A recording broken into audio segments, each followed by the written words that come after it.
Bismillahirrahmanirrahim. Assalamualaikum warahmatullahi wabarakatuh. Selanjutnya adalah ada pula yang bertanya tentang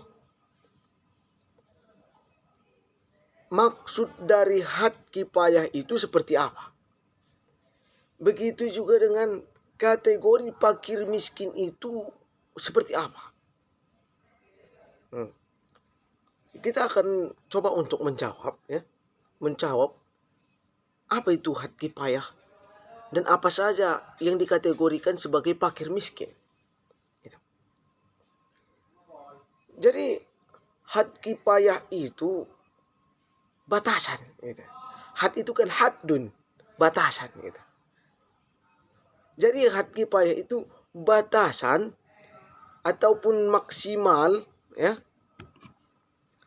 minimal, batasan minimal untuk menetapkan keluarga menjadi mustahik sebagai penerima zakat. Inilah yang dimaksud dengan had kifayah itu. Menetapkan batas untuk menentukan sebuah keluarga itu masuk dalam keadaan mustahik apa tidak, masuk sebagai penerima zakat atau tidak.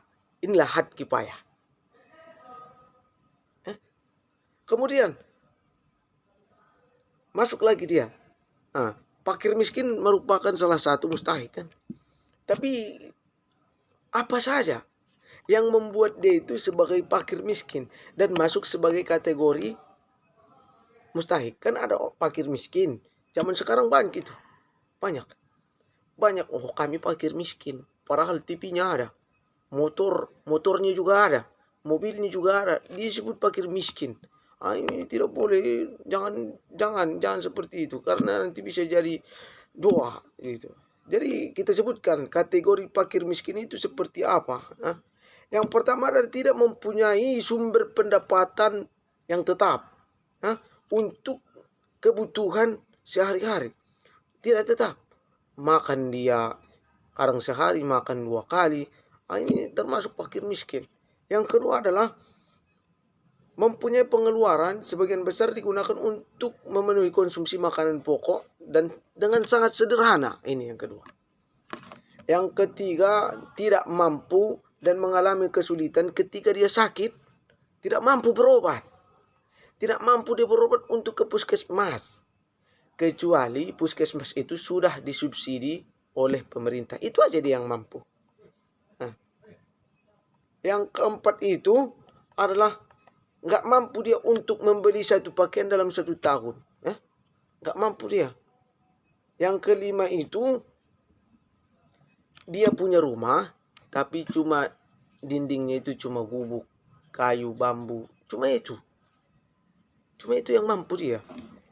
Kemudian yang keenam itu lantai-lantai rumahnya itu bukan keramik, tapi tanah.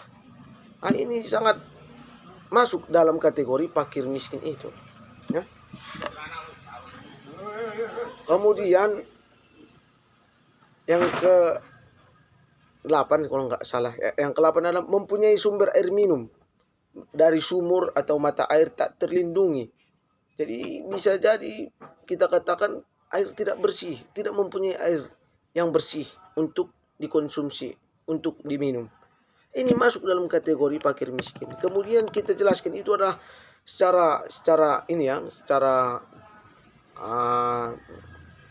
dasar-dasarnya aja. Tapi yang paling penting itu adalah yang pertama adalah mereka adalah seorang gelandangan. Gelandangan itu masuk sebagai fakir miskin. Yang kedua pengemis.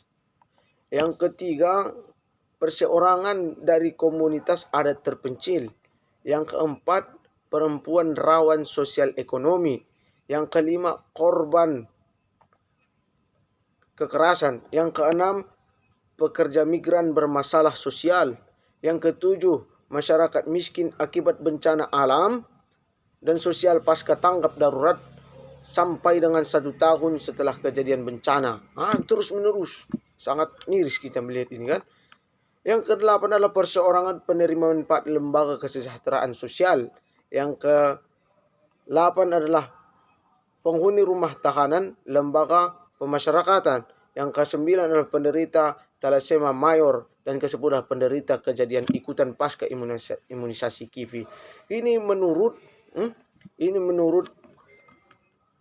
yang saya dapatkan dari website resmi Desa Banjarsari. Ini ke Kecamatan Labuan Haji, Kabupaten Lombok Timur, Provinsi Nusa Tenggara Barat.